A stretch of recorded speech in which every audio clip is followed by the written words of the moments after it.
The earliest encounter I can remember having was something unnatural. Seems like the best word for it was when I was little. I lived on a farm in Texas that was about an hour away from the nearest town. We did have neighbors, but only about two, and they weren't exactly nearby. We had some big animals on the farm, cows and bulls mainly, but nothing that was predatory besides the house cats and relatively small domesticated dogs we and our neighbors had. We lived in a farmhouse with higher than normal windows in case of floods, and it did a lot. The windows were about 5 feet off the ground at the sill. I know that it wasn't just my lower perspective because my mother has pictures from back then. She's 5'3" and she hasn't grown at all since then. Anyway, one night I was sleeping in the living room. I used to do that as an excuse to play with my toys longer, and I woke up absolutely terrified. The air felt weird, like it's charged with energy, and I remember trying to hide under my blankets before I even registered anything else was happening. After what was probably only a few moments, I heard something big walking around outside. We had a wooden porch, and I could hear the sound of heavy paws and deep breathing coming from outside. As it was pacing, I peeked out from under my blankets and out the window. That's when I saw what looked like an animal's back fur pass by the window. It looked almost like the way a hyena's shoulder fur bristles look, not like any dog I'd ever seen. Retrospectively, my angle on the floor where I was hiding to the window, it would have been 5'5" or maybe even taller. It spent the next, what felt like hours, but was likely no more than 1 or 2 minutes at most, pacing back and forth outside, breathing, sniffing, and occasionally growling quietly. This growl sounded like if you take a normal dog's growl and then turn the pitch way down.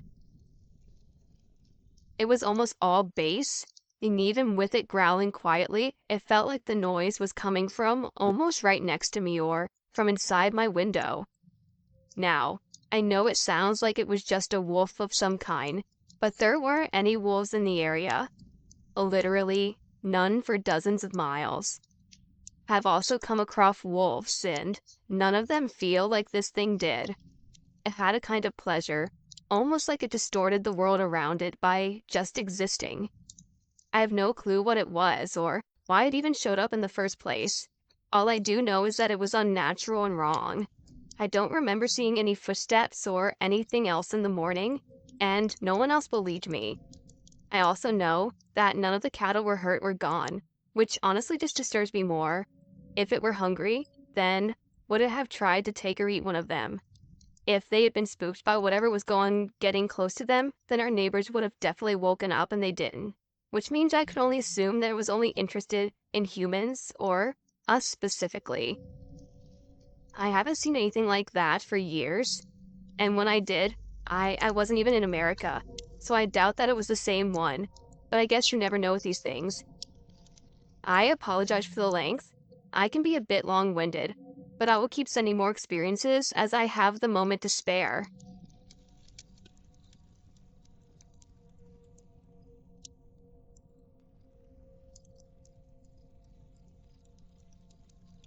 These events happened in the year 2002 in Michigan. I'm a bit of a loner, and at the time, I spent most of my days hunting, fishing, or working as a freelance carpenter or handyman for neighboring towns. I lived in a wooden cabin that I built on a small amount of land that I owned that sat not too far from Lake Huron. I always craved isolation, and I had the perfect setup for it. People never bothered me unless they had inquiries about fixing up their house or crafting a piece of furniture. I had everything the way I needed it to be, but something decided to post up on my land that would mark the end of my days of solitude. I remember being a practically cold and snowy December day when I first saw it. Huge, powdery flakes floated down onto my roof, with light thumps as I sat around my fireplace, warmth coating me while I cooked some rabbit stew. As I reached into the cauldron to pour some of the stew into my bowl, I heard a loud shriek coming from outside the cabin. It was so loud and abrupt that I dropped the scolding hot bow onto my legs and the floor. Shit, I yelled as the bowl shattered. I picked myself up, grabbed my rifle, and swung open the door to find whatever it was that screwed up my dinner. The snow was falling heavily as I patrolled around the cabin.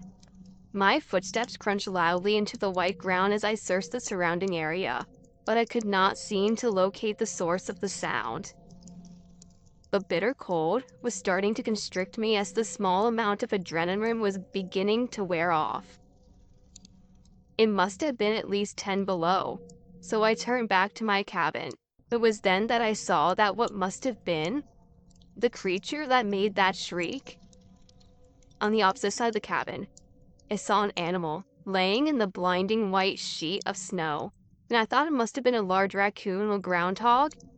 I trudged my way through the snow towards it, but as I got closer, I saw that it was something else. A mostly eaten deer laid on the ground as fresh blood was still seeping out of its shredded stomach and throat. Its legs were gone, and pretty much all that remained was a head attached to a mangled torso, fear still present in its glossy eyes. My mind immediately shifted to bear, but even a bear couldn't have done this damage so quickly. Wolves, maybe? It was right then that I noticed a set of tracks that led up to the carcass, not those of a wolf or a bear. They looked almost like human tracks.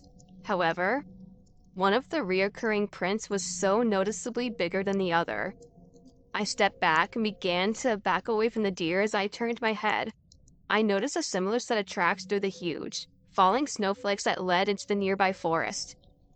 I followed them, but I began to feel uneasy as I approached the tree line. The snow was falling heavier by the second, and it was starting to become difficult to see at all. I thought I saw a flash of something race by me, maybe about 30 feet to my right, but I didn't hear any sounds.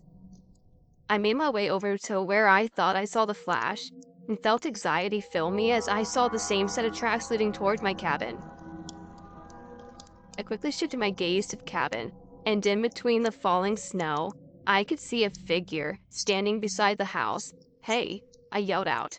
"This is private property. You best leave now if you don't want a bullet in your head." I raised my rifle and jogged my way towards it. As I approached it, something just seemed so very wrong. It didn't look like a person.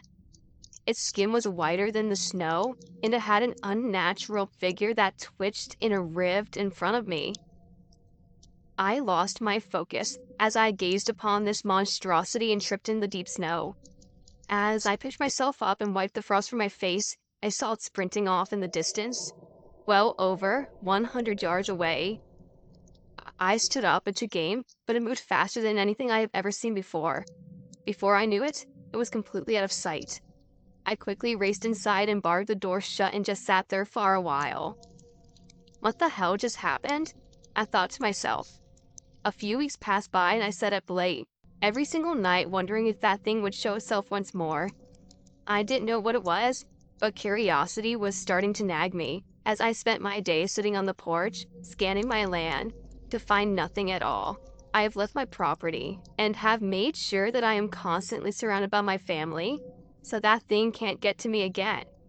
But every white flash of snow takes me back to that tree stand where it took piece of me for itself.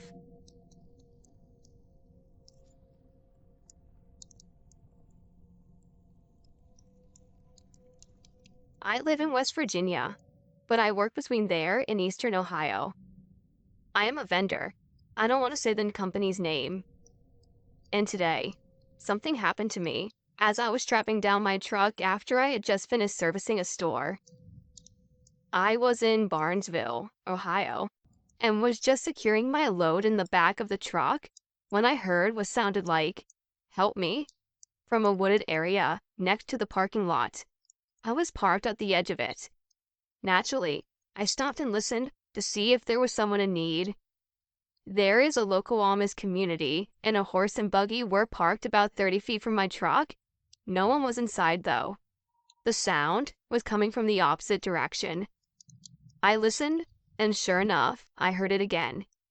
It was clear as a bell. "Help me?" The thing was, it just sounded off to me, like it was just on the line of not being human. It reminded me of when you hear a crow talk, but with a higher pitch, as though it were a child or a woman, and not so exaggerated. I called out to the woods, "Are you okay?" Nothing. I heard it again. Only this time, the horse was starting to snort and squirm. I have heard enough podcasts and read enough stories about things in the woods mimicking human speech just to say one-word responses. I finished strapping down the truck and got the hell out of there. I'm not sure what this is. I thought that skinwalkers were mostly reported in the western US.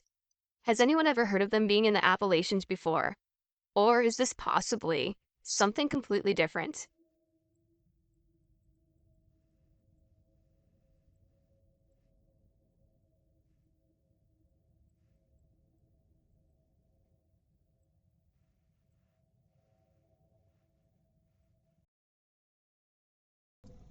I live in northern Oklahoma in a small town. I've read the stories about skinwalkers, and I've listened to them from here.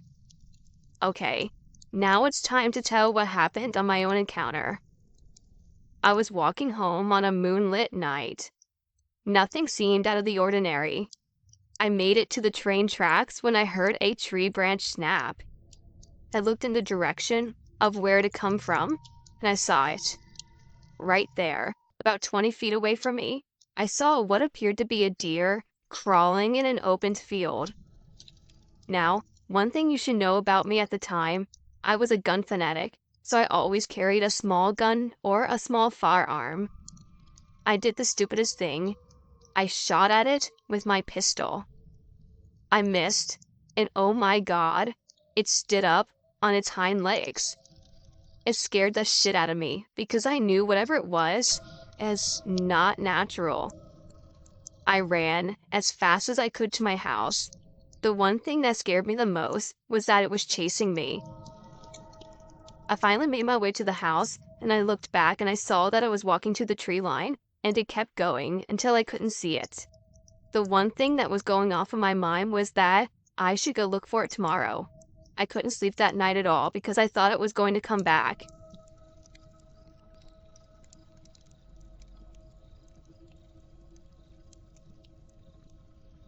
In the summer of 2004, in Butte Falls, Oregon, my two brothers and I went and stayed with my aunt, uncles, and cousins in Oregon for 10 days.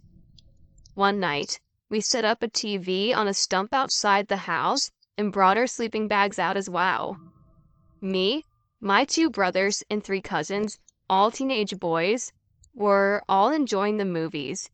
And deep about halfway through the third movie, it was about midnight, and maybe a little later, we heard a deep boom. And when I say boom, I don't mean like a loud blast. I mean like a deep boom that you hear when you feel the ground shaking. We paused the movie, and there was another boom. We were all on our feet at this point. Boom.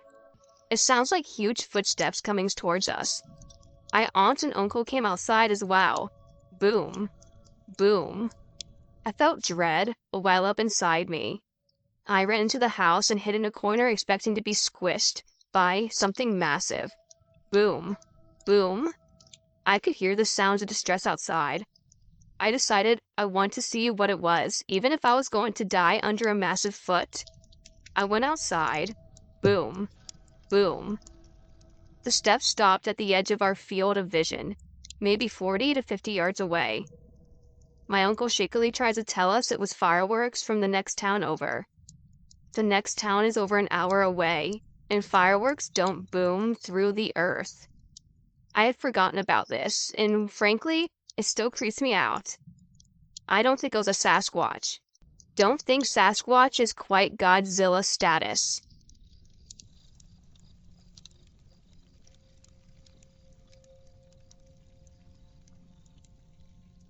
This happened when I was 7 years old to my uncle. He's no longer with us, and I want to share a story. Growing up, I lived in northern Michigan on 5,000 acres of farm and ranch land that backed up into state land. Nothing but miles of forest and pasture could be seen. Needless to say, it made us pretty tough, and it takes a lot to spook us. We are all avid hunters, fishermen, and outdoorsmen. Being the only girl, I was raised as a tomboy, and I'm just the same. My uncle went off to join the military, becoming a senior NCO in a prominent Special Forces division of the U.S. Navy. He was 6'4", built like a wrestler, obviously skilled in survival tactics, and nothing rattled him. He was home on leave, went out hunting as it was deer season. I remember him coming into the house, shaking and crying, saying he saw something in the woods. My uncle never cried. He was tough as nails and would tear someone to shreds before he let them make him cry. My grandmother tried to get him to make sense, but he kept saying he saw a Bigfoot mixed with a wolf. My granny immediately got my grandfather, and he rounded up the rest of the guys. They were going to go hunting, so they grabbed my dad, a few male cousins, my uncle, who was still terrified but went because he didn't want to be labeled a chicken. They got all their shotguns and ammunition, and they saddled up their horses to go clear the woods. Apparently, they were aware of the dog man, but I was blissfully young and ignorant. They told me to stay inside, and for no reason was I to step outside of our house until they returned. I had never heard my grandfather or dad or anyone so serious, so I hid in my room. The sunset comes, and they still aren't back. I'm really worried at this point because they never stayed out in the woods until after dark. Shortly, I heard the sound of the horses running to the barn and their voices. I was so relieved. They looked troubled when they came into the house but didn't say anything, probably not to spook me. At dinner, my dad laid down the law. I was no longer allowed to play outside or go to the barns alone. I had to have my grandfather with me at all times. Of course, I was upset by this and felt my independence was being taken away, but I obeyed. The next morning, my dad and grandfather taught me how to shoot. I knew it was serious. I overheard the adults talking the next night. Apparently, there were tracks where my uncle had his sighting. They were bigger than any wolf could make, but they were definitely dog tracks. As I said before, we are avid outdoorsmen and hunters.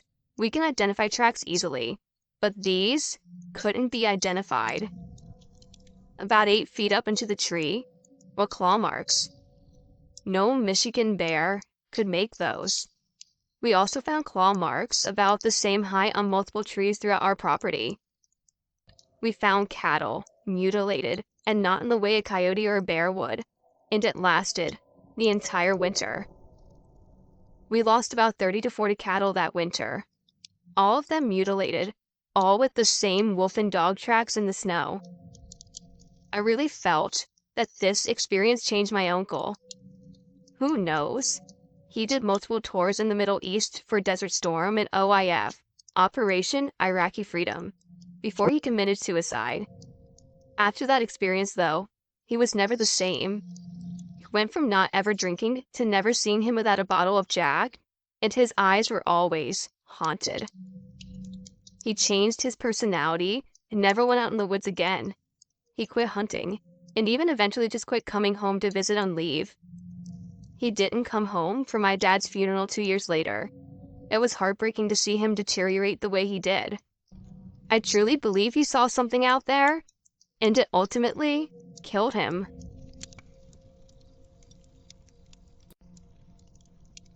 I am a shaman for the Seminole Native American tribe here in Georgia. I had heard that a dogman was being seen near one of our burial grounds and probably trying to collect souls. I told the elders of my future going there to try to banish him. They warned of it following me if I fail. I arrived one night and felt the presence in the air starting to get thicker and thicker. I started my ritual with my magical tools, and as I got the going faster, I saw red eyes staring at me just at the edge of the sacred ground. I would move to all sides of the grounds, snarling, growling, and showing aggravation as I mounted my spell. All of a sudden, a blue mist, huge ball exploded and started fading away. I felt the air cleaning and feeling fresher. I went home. 2 days later, I went outside and saw a huge paw print on the side of my house. Even the claws showed their prints. Claws and fingernails do not make prints. I called a friend who's a game warden. He said the only thing that could make that mark was the back hind foot of a bear or something else. It was 3.5 feet off the ground.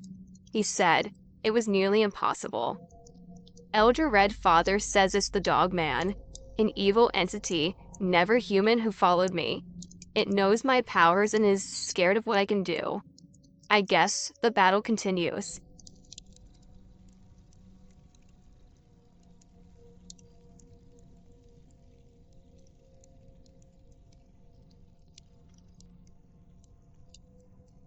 It took moving 1,000 miles away to finally feel comfortable enough to tell you this story. This happened just before my senior year of high school, over a period of 3 weeks in the summer. I was 17 years old, drug-free and sober. At the most, I took Advil for headaches every now and again. I just want to assure you, I was not on any mind-altering substances or long-term medication that could have affected my cognitive ability. During the summer, my curfew was 11 p.m., and this occurred while driving home from my at-the-time boyfriend's house, which took roughly 15 minutes, so let's say it was probably about 10:45 at night. I was full of energy at this age, and a night owl, so I was not even remotely tired. In fact, I was hyped up with the warm summer nighttime breeze, car windows down, singing along to the radio. I took a shortcut through the back roads to avoid going into a tiny city with its jerked cops, so I always used these roads. It was super straight, and it was flat, so it was really easy to get across. I could really speed, and that's what feels great when you're a teenager. But right before that road, I had to take 2 very close turns to get onto it. First, I'd take a right turn that was probably more than 90 degrees, almost back the way I'd come. Then, in an exactly half a mile, I would turn left onto a long straight road where I could really put the gas pedal down. Since it was only half a mile, I normally didn't speed up that much because the small stretch of road was more like a packed gravel, and it would be a waste if I would have to slow down again to turn left on a much better road where I could just let loose. The tiny property on the inside corner of the left turn is where this all went down. A house had recently been built there, 2 stories with a detached garage, and it seems odd how quickly it had been built. It's like it was done like overnight. Week 1. I am positively jamming to my music. The wind whipping through my car feels great and I'm relaxed in a very familiar drive home. I slow down to make my right turn onto the rough rural road, just being and bopping along with my lights. They illuminate something stunning sitting on the corner of the road. It's a wolf. A real wolf. A solid white wolf. I know the difference in my dog breeds and a wolf. I love watching dog competitions, wildlife documentaries, and have even met a 1/4 wolf in person. It looked different from domestic dogs. This was a wolf, and it was amazing and blowing my mind. I slowed down even more while I turned down my music. I'm getting close to it, and I notice that it's not minding me at all. It is sitting perfectly still on the corner of the road, staring at the house, almost unblinking. Its ears didn't even flick towards me. All its attention was focused on this house. I was so close I could have reached out my window and brushed the fur on the back of its head. I was smiling and amazed, but my mind was already churning. It made no sense for a wolf to be behaving like that, even less for there to be a white wolf in the rural North Alabama in this summer. I came to a complete stop behind it, marveling at its fur and presence. I felt euphoric, like I had seen something rare and blessed. My mind made a jump to the local Indian stories of animal spirit guardians, and I started to wonder. I couldn't stay though. My mom would have never believed me if I told her I was late because of a spirit wolf. With a sigh, I said goodbye to my wolf friend and drove home in a better mood than ever. I got to see something special, and it filled me with emotions of joy and peace. Week 2. I was driving home again, and I had been taking extra care to keep an eye out for my wolfy buddy, hoping to see him again around that area. So I drove extra slow with my window down and radio off. That was a horrible, horrible mistake. I should have realized that the presence of a guardian meant danger. Alas, it was on a short road approaching the new little house. Then I saw the thing that to this very day makes me question my sanity, my reality, and the possibility of eldritch terrors as Lovecraft described. It was crouched right before their mailbox, its limbs folded and pulled in tight with its hunched posture, yet its head was still taller than the box. It was molted green and black with undertones of blue. It looked wet and slimy all over. Its head was elongated, allowing for an extended maw full of razor-sharp teeth. The upper half of its body looked emaciated, with barely more than frog-like thin skin pulled over angular long bones, ropey muscles to hold it upright, and at the end of its grossly stretched arms were equally, terribly long fingers, while its legs had bulk to them and looked equipped for running, with black, facing knees for sprinting, and tipped in raptor-like curved claws. It looked tall, maybe 7 feet, maybe more, just folded up into this predator's posture, waiting for the prey. Then there were its eyes, solid black and sunken. I still want to vomit, thinking about his eyes looking at me. Then I realized, it's going to look at me, it's going to see me, and there is no avoiding it. Panic and terror, unique to this alien thing, swallowed me instantly. Feeling like I was tilting off the world I had always known and into an abyss where monsters like this exist. I couldn't breathe, but I had to get my window up. I had to get my window up or I would be ripped up by those teeth and torn apart by those claws. Blood would adorn the cabin of my car, and I would become an unsolved mystery. I had a manual crank window. Fuck me. I had a crank window because I was scared of crashing into the water, not being able to get out of my car. But now I realize that there were far worse things in this world than crashing into water.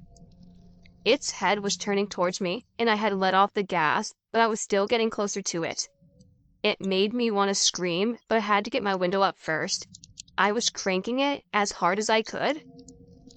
I was starting to cry as I finally got the window closed and then put my pedal to the floor. The gravel road, be damned. I thought I must not look at it as I pass. I must not look at it or make direct eye contact. I just shouldn't. It's not good to connect with these things. I've already seen too much. My tires had found gripped, and I started to launch forward, passing it. In my peripheral vision, I could see it starting to unfold its limbs, and it sent a terrible chill down my spine. I'm screwed. I'm really screwed. Shit. Shit. Shit.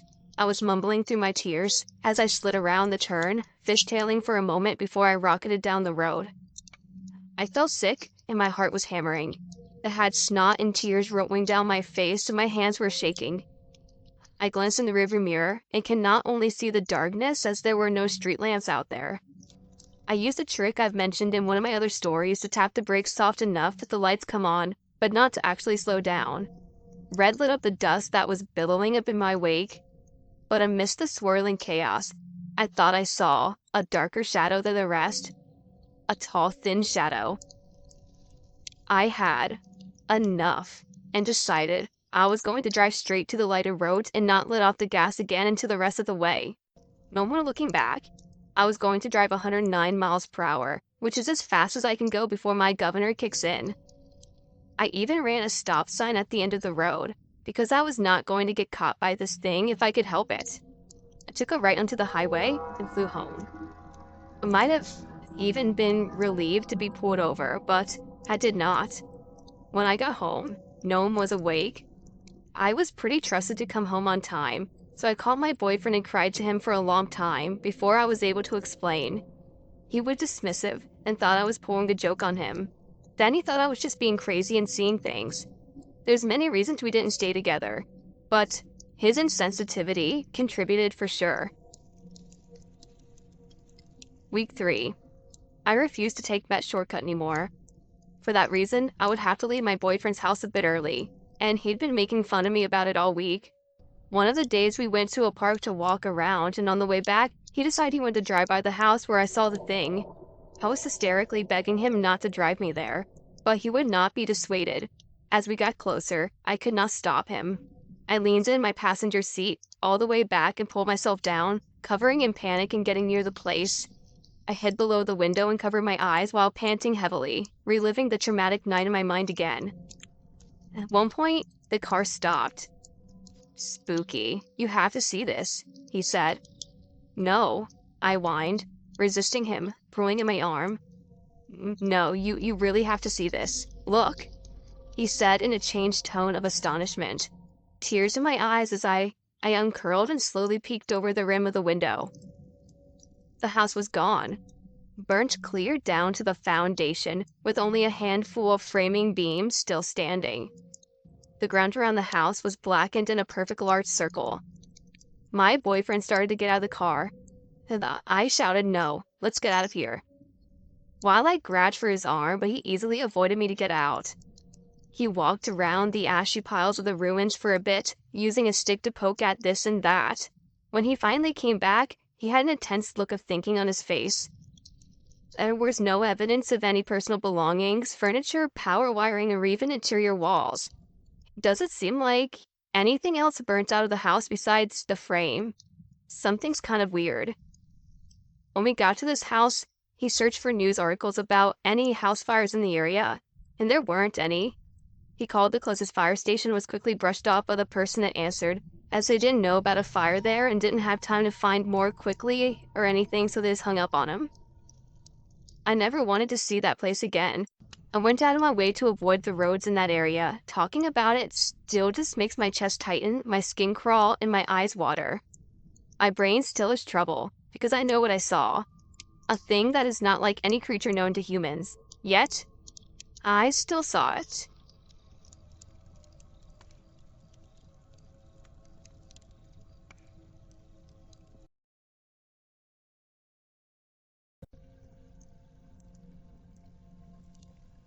My friends and I, about 20 years ago, had a very strange encounter when walking late at night down a rural road not too far out of town. It's farm country, and there was a cornfield to the west of us, and also to the east of the road. There was something in the corn, making panting noises, like a large dog that is very hot. It crossed the road behind us, and seemed to be making pace with us as we went north. It was late, around 2 a.m., and it frightened us to say the least, because it was so dark that we couldn't see far in front of our own faces, and just the dark outlines of the cornfields and closed road shrubs.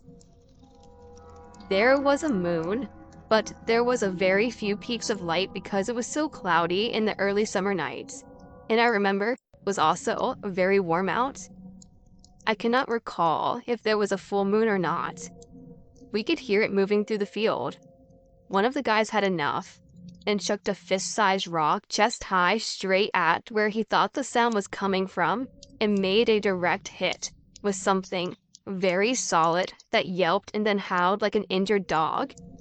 Then it growled loudly, and a bit further off this time though. We took off running because the house we were heading to was close now. Before that, we did see some yellow eyes at one point, and we thought that they were in a low tree. When the moon had peeked out though, I did not see it myself, but one of the guys thought that it was standing upright under the tree and not in it. About the height of a tall man maybe, and there was a roadkill kind of smell in the area. That was one long walk, about a mile and a half. And when I see the people who were with me, I see them less now that we're older, but we've moved on with separate lives. We still nervously mention it to each other once in a while. And yes, we have to have a few drinks before we start talking.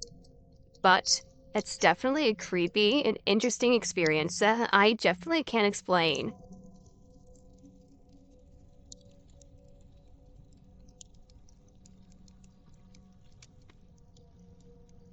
I have a story for you. This happened to me 2 years ago at my house in the early morning hours. Around 2 or 3 o'clock in the morning, if I can remember correctly. I was doing some chores around the house, and the last thing to do was to mop my bathroom floor. It took me about 10 or 15 minutes, and when I was done, I took the mop and mop bucket outside to let the mop dry and dump the buckets. I dumped the bucket over the backyard fence. Now, before I continue with the story, I want to clarify some details. I have a cow pasture that's facing the east side of my house. To the south side is my neighbor's house, and the east side of the house is the back door, where the west has the front door, which at this time, the doorknob to the back door would jam and not lock, so I had to wiggle it to lock it up before going to bed. Now, as I'm walking back to the back door, I go up the stairs to the door, and I saw something in my peripheral vision. I look out my neighbor's front yard to see something leaned over their porch like a little kid who was trying to see something in the water at the edge of the dock. It snaps itself up to a crouching position and looks directly at me. Now, from what I thought at first was my neighbor. I thought he was looking for his cat or something like that. I know it's strange, but it's just what I thought at first. But its hair was way longer than his. Like it had hair, it hung a foot over the porch deck. My neighbor's hair only went to his shoulders. Another thing that struck it as strange was that it had white, glowing eyes, and the rest of its body could make out was just jet black. I was stuck there, frozen in fear, as it looked as if its eyes were growing. I snapped out of it. I went inside, wondering what it is I saw. I went on, and as I did before, but more alert, when I was outside at night. 2 weeks passed by, and I pushed it out of my mind, as it could have been my neighbor, and I was just imagining the creepy parts of it. It was around the same time in the morning when I last saw it, when I was walking my dog, and nothing out of the ordinary happened until I went around to the front of my house. As I got closer to the front porch, I saw a head bobbing up and down, looking at my kitchen window. I thought it was a cat at first, until I got near the screen door. I heard my trash can knock over, and I saw a black humanoid figure jump off the porch towards the south, then dart east towards the cow pasture. My dog pulled me towards it, as I saw it jump 6 feet in the air and over a barbed wire fence. What really freaked me out about this was after it jumped the fence, it stopped and looked at me. It stood there, it was like 5 or 6 feet tall, and it had those same white glowing eyes and long hair that was down to its knees. It didn't have hair anywhere else. I don't know what it is. I haven't seen it again, and thank God for that.